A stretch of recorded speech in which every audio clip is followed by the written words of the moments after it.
No nosso bate-papo cinema, eu tenho a honra de conversar aqui com o ator brasileiro, o Petrônio Gontijo, que está aqui na cidade de Los Angeles para a premiere do seu filme, que já aconteceu e deixou o público todo emocionado com a sua performance nas telonas do cinema.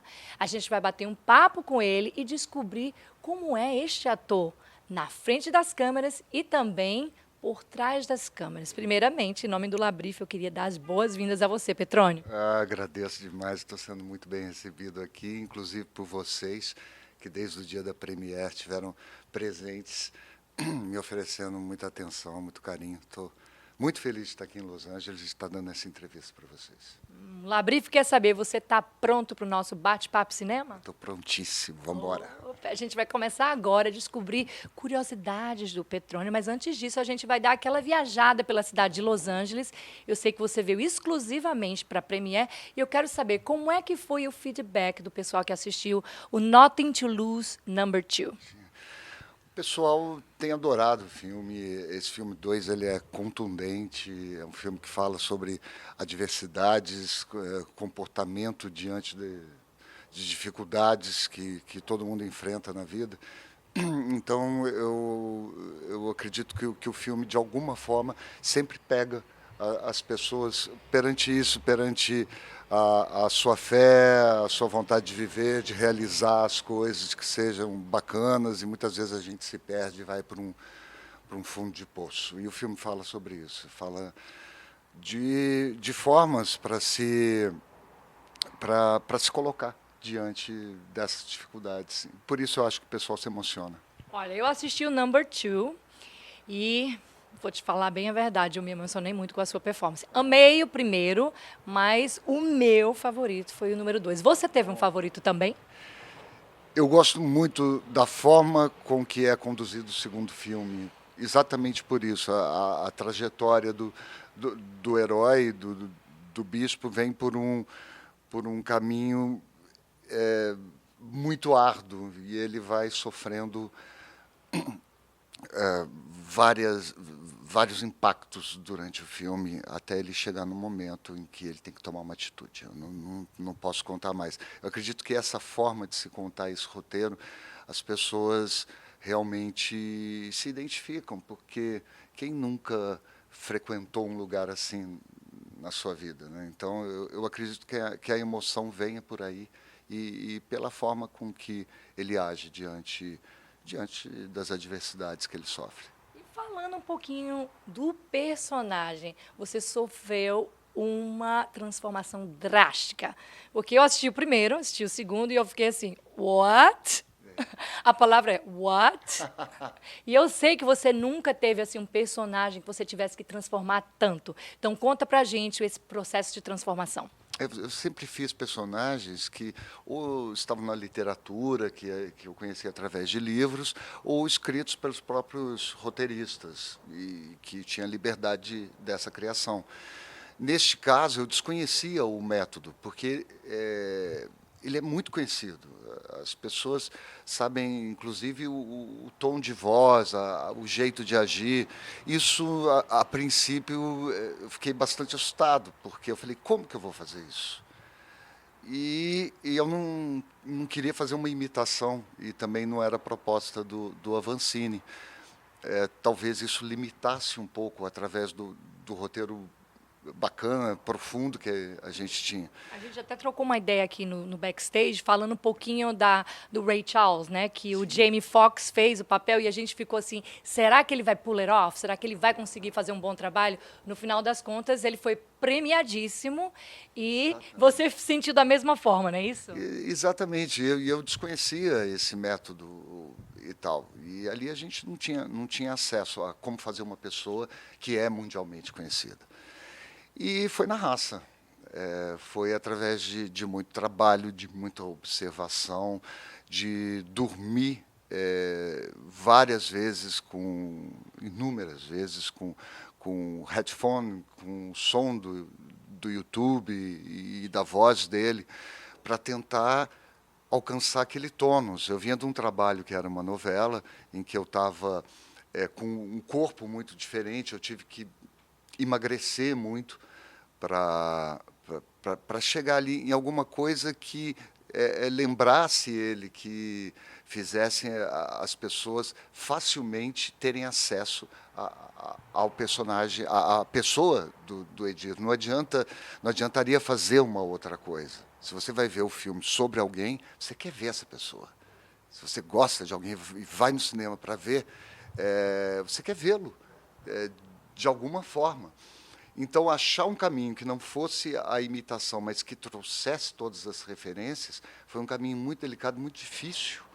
E que, através do cinema, um outro filme que eu fiz há 20 anos atrás, que foi Memórias Póstumas, eu tinha toda a liberdade de criação ali, porque o Brás Cubas faz parte de um imaginário. Exato. Nesse caso, não. Nesse caso é real. É um personagem, uma pessoa que está aí, tem milhões de vídeos dele no YouTube e em vários lugares, então era necessário colocar essa referência de uma forma clara, objetiva em cena. E se você diz, o pessoal diz que está curtindo e que gostou, Uau. principalmente as pessoas mais próximas dele, isso me deixa muito feliz, porque nós somos comunicadores, né? A pergunta é, a gente que assistiu gostou, mas e o Petrônio? Quando ele viu pela primeira vez, eu sei que você já vem do filme número 1, mas aí o número 2, quando você viu, você está vendo o filme na cidade de Los Angeles, as pessoas aqui são altamente críticas, as pessoas respiram o cinema aqui. Você ficou aqui naquela expectativa, será que o pessoal vai gostar do filme? Será que o povo vai gostar da minha performance? Como é que você se sentiu? Olha, essa expectativa eu sempre tenho. Eu tenho em todos os lugares que eu vou. E tive aqui muito com as pessoas, que eu queria conversar com as pessoas no final, eu queria saber o que elas achavam, porque eu sou absolutamente crítico com o meu trabalho. É até uma coisa chata, mas eu busco assistir sempre. No caso, por exemplo, quando eu faço outros trabalhos em vídeo, eu gosto de assistir para me corrigir, porque é uma forma rápida em que a gente vê e sabe o que está bom e o que não está. No caso do filme, não era possível fazer isso. E eu sabia que se eu fosse no teleprompter para assistir durante as filmagens, É uma péssima ideia. seria uma péssima ideia. Então, para mim, quando eu assisti o filme, eu estava mais ou menos virgem, como o próprio público. E eu vou te falar, eu gosto. Gostou, né? Eu gostei, eu gosto muito desse filme 2, eu gosto muito desse processo de transformação dele e de tudo que foi feito. Teve um resultado efetivo ali.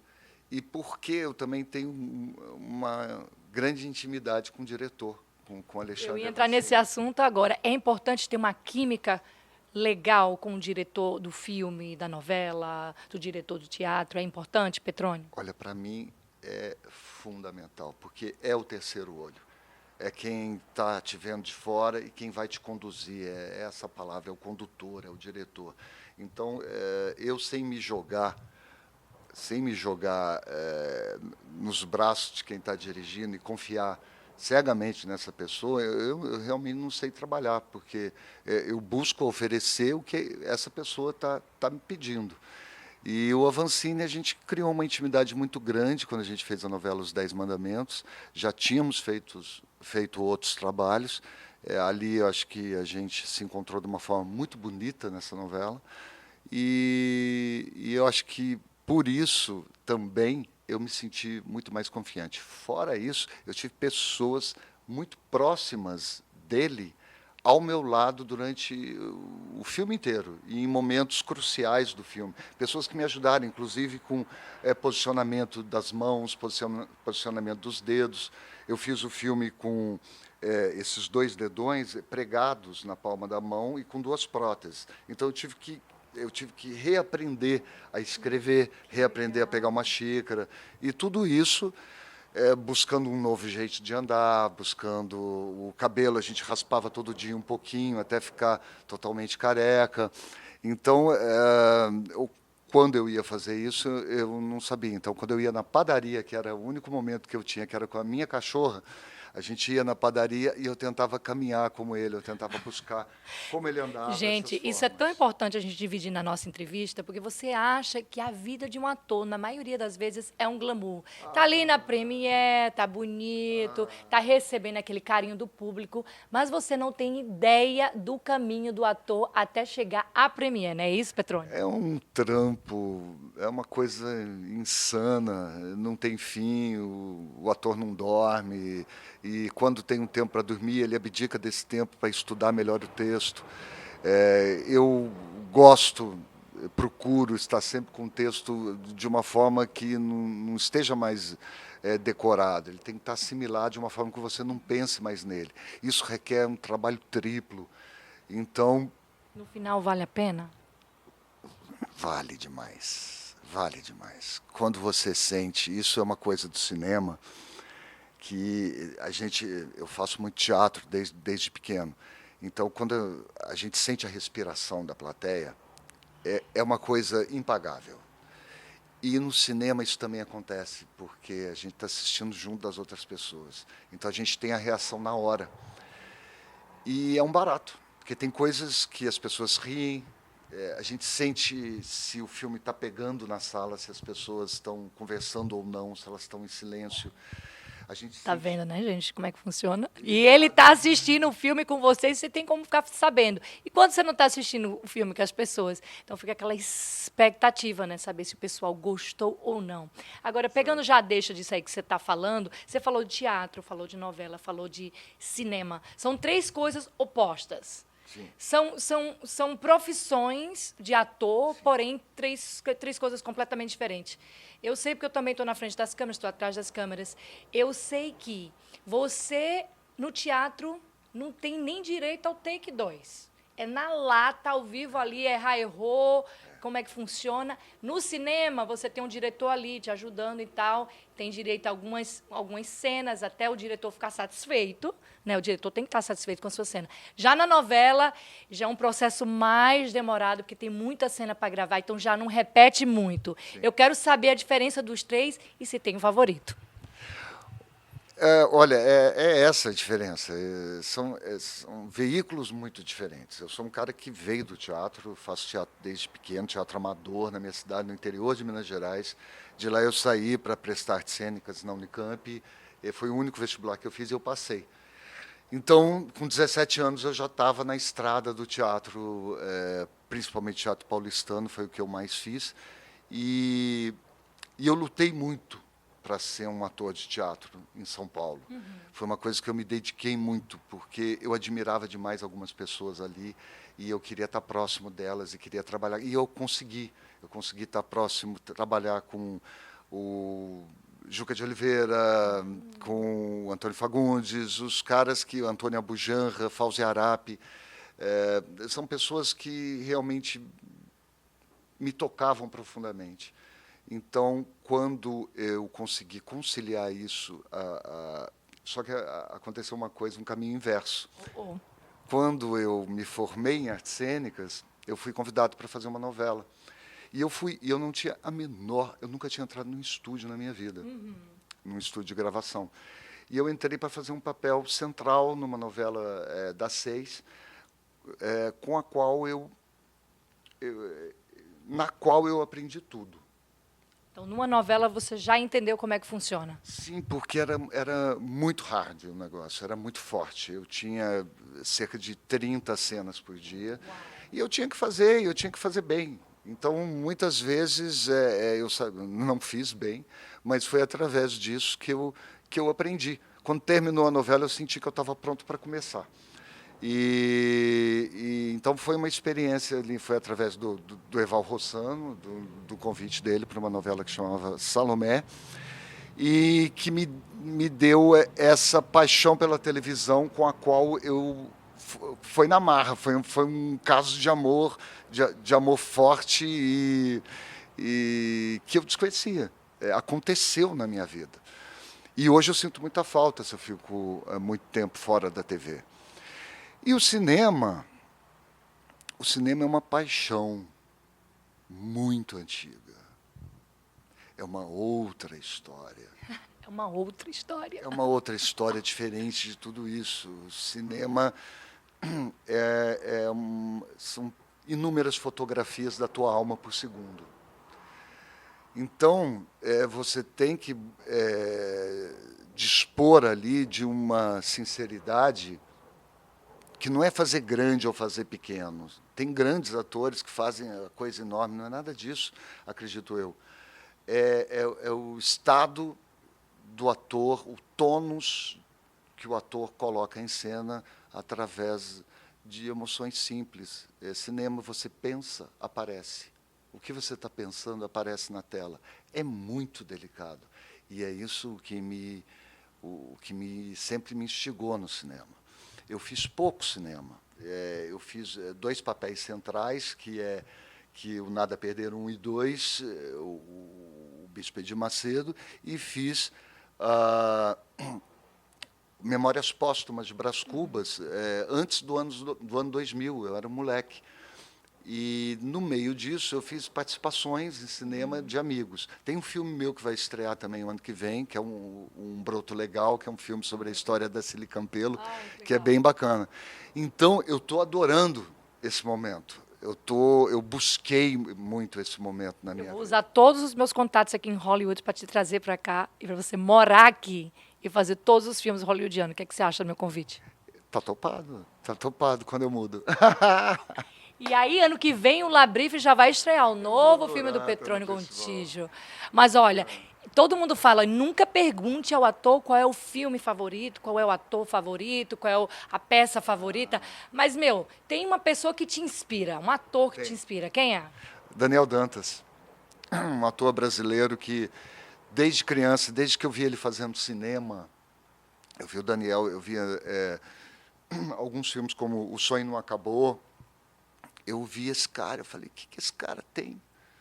Que o trabalho dele é de uma sinceridade descomunal.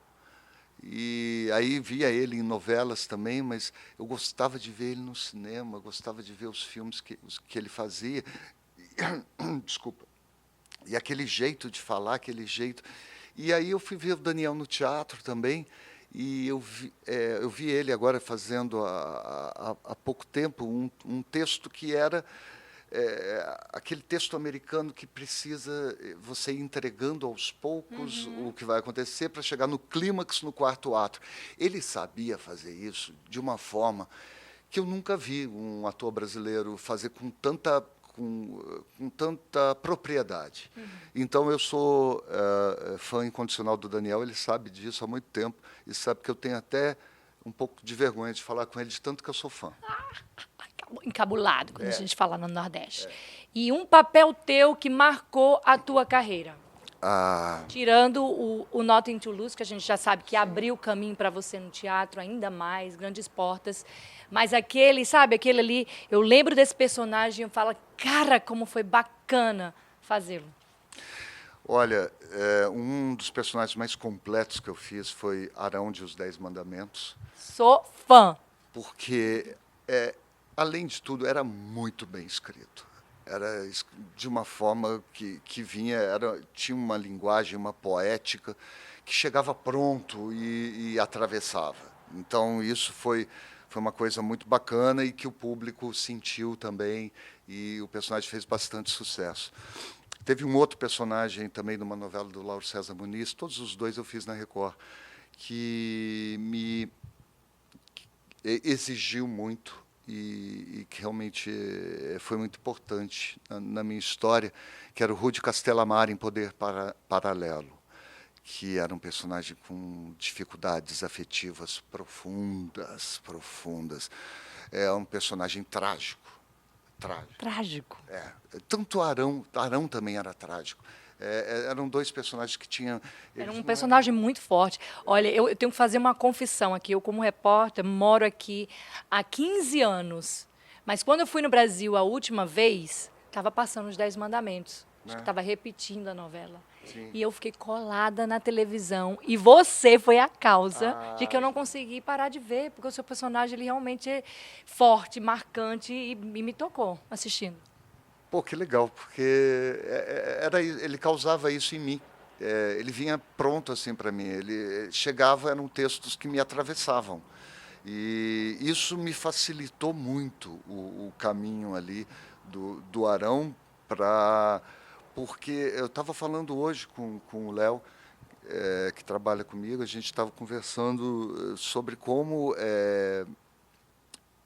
por exemplo, ele era um escravo, e tem um momento em que ele se tornou mais escravo. Ele foi para um campo de concentração. Sim, sim. E tinha uma cena em que ele descrevia o campo de concentração. E, cara, era fantástico. Não só a forma, o texto que ele dizia, mas toda a condução de como ele viu. O crescimento do personagem dele, inclusive, eu acho que, tipo assim, tirando a religião, as diversidades da religião, falando da fé, como ele foi, assim, de nada, para ser seguidor de Jesus, né? Para ser seguidor, e a fé dele levou ele para o lugar que ele conseguiu ir até o final da novela. É isso, é o que todo ator quer, um personagem que tem um turn point, que tenha virada, que comece de um jeito e termine de outro, que não seja um personagem linear, que ele possa causar, enfim, movimento e ação e emoção. Já falando de novela assim, como é que faz para chorar nas cenas? Aí, o choro é de verdade ou rola aquele colírio assim, ó? Quem não tem colírio usa óculos escuros. Fala a verdade, Petrônio, não pode, hein? Olha, eu já tentei, eu não dou certo, porque seca meu olho.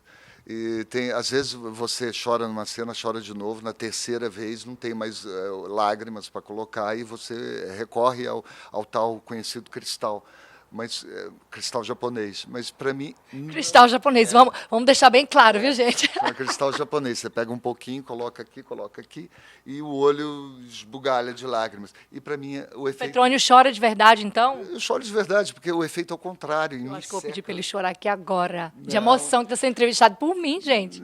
Mas... então vou me concentrar, vai lá. Não, mas então é de verdade mesmo. É de verdade, é de verdade. É preciso concentração, tudo isso. Eu não tenho facilidade para chorar. E eu preciso, de alguma forma, entrar ali. E também não é lembrando do cachorrinho manco, não é esse método. Uhum. É uma outra coisa que a E gente... a gente não entende porque a gente não é atriz, né? É uma coisa de memória corporal. O Stanislavski, no final da carreira dele, ele já trazia essa referência para os atores russos que trabalhavam com ele, que não era mais você buscar a emoção de um momento da sua vida, que isso acaba não funcionando, mas você tem no seu corpo elementos que te fazem estar desperto para a cena. Você carrega no seu corpo essas informações através da tua história, através do que você já viveu. Então, um gesto que, por exemplo, possa ser colocar um colar, eu já tive com os meus pais colocando um lenço de álcool no meu pescoço quando eu tinha dor de garganta, quando eu era criança. Entendi. Então, essas referências, então esse gesto se torna meu. E eu posso colocar um colar da mesma forma com que eu colocava um lenço de álcool na garganta. E tudo isso me traz uma emoção, sim, porque não foi nada menos do que os meus pais. Entendi. Então, muitas vezes a gente traz uma emoção, por exemplo, eu usei um exemplo. Né? Por exemplo, eu usei um exemplo, é uma frase engraçada, mas eu usei um exemplo que me remete exatamente a uma coisa afetiva muito particular. E, às vezes, não tem nada a ver com a cena, mas a cena pede uma emoção e a gente acaba colocando. Ou tem tudo a ver com a cena, como no caso do Arão muitas vezes tinha, o Arão muitas vezes era um depoimento meu. E aí é um barato também quando acontece, porque aí você se emociona porque você está falando o que você pensa. Entendi. Ora, para o pessoal entender, os atores, diretores, produtores, pessoas curiosas que estão assistindo essa entrevista, vale lembrar que quando o ator está gravando uma cena, ele não está sozinho ali com o diretor, não. Deixa eu só te falar quantas pessoas tem atrás. Só aqui tem 2. Mas é que a gente está fazendo um one-on-one aqui com o Petrônio. Mas deixa eu te falar, tem um make-up artist, tem um cabeleireiro, tem a pessoa que faz como é que chama? Faz o clique. Tem o diretor, tem o produtor, sim. Tem 500 pessoas. E ele ainda assim tem que chorar. tem que entrar em personagem. Isso não te atrapalha? Ou você já está acostumado? Não atrapalha e o silêncio no set é fundamental. O silêncio no set. Por exemplo, o Avancini é um cara que eu gosto muito de trabalhar porque é de um respeito com o ator e o set todo funciona de uma forma silenciosa em que está todo mundo afim de que o negócio dê certo. Para mim é muito importante isso. Às vezes não acontece mesmo, às vezes não dá Um para... pouco diferente de novela para Assim, cinema, entendeu? bastante diferente, é bastante diferente. E você tem que se virar. Você tem que se virar e fazer um negócio acontecer. Muitas vezes o próprio ator chega a dar um toque, a pedir um certo silêncio e a dialogar com quem está em volta. E às vezes não dá, porque às vezes quebrou uma lâmpada e a cena tem que ir para o ar. E aí também, essa é a graça no caso da televisão, quando você está fazendo televisão. Porque a televisão é rápido. É uma coisa que tem que ser rápida. Não pode fazer vários takes, tem que fazer e dar certo, algumas vezes. Muitas vezes tem que rolar, porque a cena tem que ir no ar à noite. Você tem que gravar, senão não tem novela. Então, muitas vezes a gente chega a gravar, a gente está doente. Tem coisas que acontecem, porque o ator é humano e passa por coisas. Você está com dor de cabeça, aquele comprimido não funcionou. E você tem que ir fazer uma cena light, em que você está relaxado e gargalhando. E o que é que acontece quando o ator chega no set de filmagem, tanto de cinema como novela, e erra o texto, não lembra, dá branco, toma bronca do diretor, ou como é? Tem que falar para o pessoal que essa entrevista é para educar vocês um pouco mais o que te falei, o que acontece nas câmeras e também por trás das câmeras com os atores, e a gente está pegando o Petrônio aqui, descobrindo tudo. Que se você não estudou, você leva bronca, sim. Você leva, porque o negócio é muito sério e muita gente está dependendo de você. E é importante, como a gente estava falando, a gente é comunicador. Por isso que emociona quando você vem para Los Angeles e vê o público curtindo da forma que foi. Você vê o público com o olho brilhando no final. E funciona porque tem muito estudo. Então, quando a gente, por exemplo, no caso de novela, é uma opção de vida fazer novela. Não tem descanso. Não tem descanso. Não tem descanso. E você grava todos os dias, se for necessário. E grava doente, grava... Lógico que existe um meio termo para tudo isso. Mas, muitas vezes, a novela é urgente. Ela pede... E esse é um caráter do folhetim. Esse é um caráter da novela. É um texto que, muitas vezes, você não conseguiu decorar não teve tempo. Não teve tempo. Você recebeu o texto, você está gravando aqui o dia inteiro, você estuda na madrugada, então você vai virado Na novela pode improvisar ou? Depende muito. Depende muito do caráter da novela, da forma. Nos 10 Mandamentos a gente não improvisava. A gente tinha que seguir o roteiro. Seguia. E então isso... O pessoal acha que o ator lá grava tal o dia inteiro tal, e vai para casa, e vai para os bares. Como é aqui em Hollywood, né? A galera grava cinema e vai curtir depois. Não é. São madrugadas e madrugadas de estudo, até a hora que você sente que não vai comprometer no outro dia. Mesmo assim, acorda indo com texto, fica na maquiagem com texto. É ralação. É ralação. E, por exemplo, no caso do Nada a Perder 2, também foi assim, porque foram 2 filmes feitos em 5 meses e meio, e que chegou uma hora em que eu tentei estar com o texto já todo assimilado antes de começar, e não foi possível. Então, também exigiu esse tipo de... E eu não tenho grandes métodos nem facilidade absurda para decorar, para assimilar o texto. É ralação.